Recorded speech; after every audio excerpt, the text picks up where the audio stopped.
Bonjour à tous, je vous propose un découpage magique.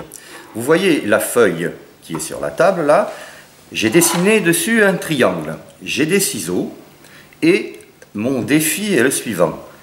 Comment peut-on découper d'un seul coup de ciseau rectiligne, un seul, le triangle qui est là?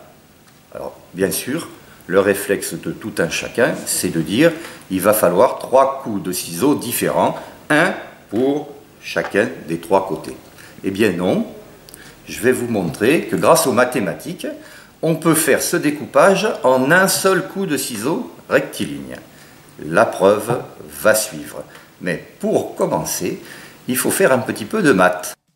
En début de collège, les élèves apprennent à dessiner la bissectrice d'un angle. Et bien là, j'ai dessiné les 3 bissectrices intérieures du triangle. On s'aperçoit qu'elles se coupent toutes les 3 au même point. Ce point a un nom, c'est le cercle, c'est le centre du cercle inscrit dans le triangle. C'est le point qui est ici. Et la belle propriété importante pour faire notre tour, c'est que si l'on dessine la perpendiculaire, là en rouge, depuis ce centre vers chacun des 3 côtés du triangle, eh bien, les 3 segments rouges ont la même longueur.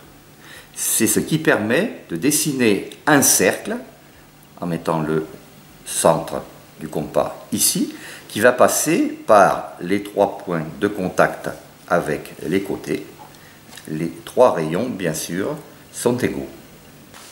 Voici le même genre de dessin avec une feuille un petit peu plus grande qui va me permettre de faire facilement des pliages. Alors, on peut faire des pliages en montagne, ça sera représenté en vert sur le dessin, et on peut faire des pliages vallées, ça sera représenté en rouge. Alors, voilà un pliage montagne, le vert est en crête ici, voilà. Et puis voilà un pliage en vallée, le rouge est un pliage en vallée. Alors, je commence par préparer ma feuille de papier avec les 3 pliages montagne selon les bissectrices. 1 bissectrice, 2 bissectrices, 3 bissectrices. Puis, je prépare les pliages vallées selon les rayons qui sont perpendiculaires aux côtés, c'est-à-dire les traits rouges. Un premier pli en vallée, un deuxième pli en vallée, un troisième pli en vallée.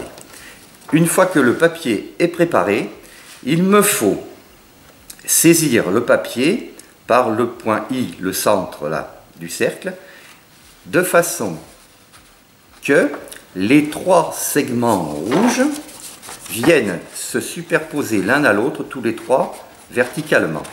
Et regardez ce qu'on obtient. Voilà. À partir de cette position-là, je vais poser sur la table cette partie de la feuille.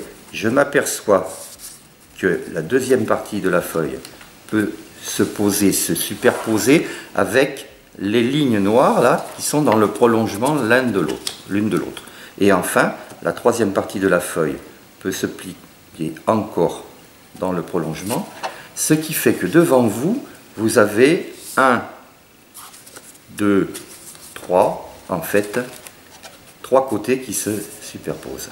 Et maintenant, en tenant le papier comme ça, si je fais mon découpage selon cette ligne, eh bien, vous allez vous apercevoir qu'on peut découper tout le triangle d'un seul coup.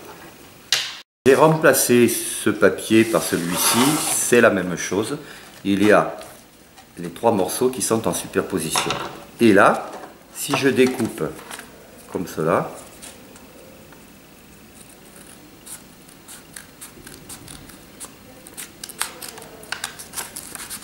une seule découpe en ligne droite, bien sûr. Regardez ce qui se passe. En dépliant, on trouve notre fameux triangle avec ses 3 rayon rouge et les bisectrices. Il a été découpé d'un seul coup de ciseau. Évidemment, la feuille qui le contenait possède un trou de la forme de ce triangle. Et donc, l'exploit a été réalisé. Merci les mathématiques.